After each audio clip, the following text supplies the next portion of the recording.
মধ্যরাতে কবরস্থানের ঘটনা। রাত তখন প্রায় 12টা। চারদিকে গভীর নীরবতা। গ্রামের সব মানুষ ঘুমিয়ে আছে। শুধু দূরে কোথাও কুকুরের ডাক আর মাঝে মাঝে বাতাসে গাছের পাতার শব্দ শোনা যাচ্ছে। গ্রামের পাশে একটা পুরনো কবরস্থান ছিল। মানুষ বলে সেখানে নাকি মধ্যরাতে অদ্ভুত ঘটনা ঘটে, তাই সূর্য ডোবা পর কেউ ওই পথে যেত না। একদিন গ্রামের এক যুবক, নাম তার আরিফ, সে এসব কথা বিশ্বাস করত না। বন্ধুদের বলল, ভূত টুত কিছুই নেই, আজ রাতে আমি কবরস্থানে গিয়ে দেখব। রাত 12টার দিকে আরিফ একটা টর্চ নিয়ে কবরস্থানের দিকে হাঁটতে লাগল। যতই সে এগোতে লাগল ততই বাতাস ঠান্ডা হয়ে উঠছিল। মনে হচ্ছিল কেউ যেন দূর থেকে তাকে দেখছে। হঠাৎ সে শুনতে পেল, ফিস ফিস ফিস ফিস।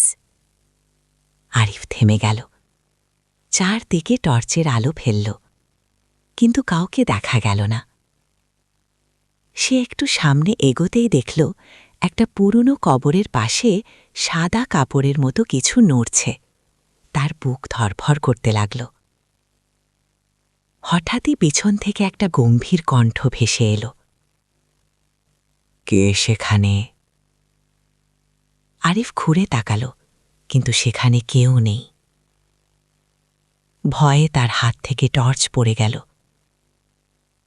টর্চের আলো মাটিতে পড়তেই দেখা গেল একটা কবরের মাটি যেন একটু একটু করে নড়ছে। আরিফ আর দাঁড়াতে পারল না, দৌড়ে কবরস্থান থেকে বের হয়ে গেল। পরদিন সকালে সে যখন গ্রামের মানুষকে ঘটনা বলল, তখন গ্রামের এক বৃদ্ধ ধীরে বললেন, বাবা, রাতের কবরস্থান মানুষের জায়গা নয়। সেখানে যারা ঘুমিয়ে আছে তাদের শান্তিতে থাকতে দাও। তারপর থেকে আরিফ আর কখনো মধ্যরাতে কবরস্থানের দিকে যায়নি।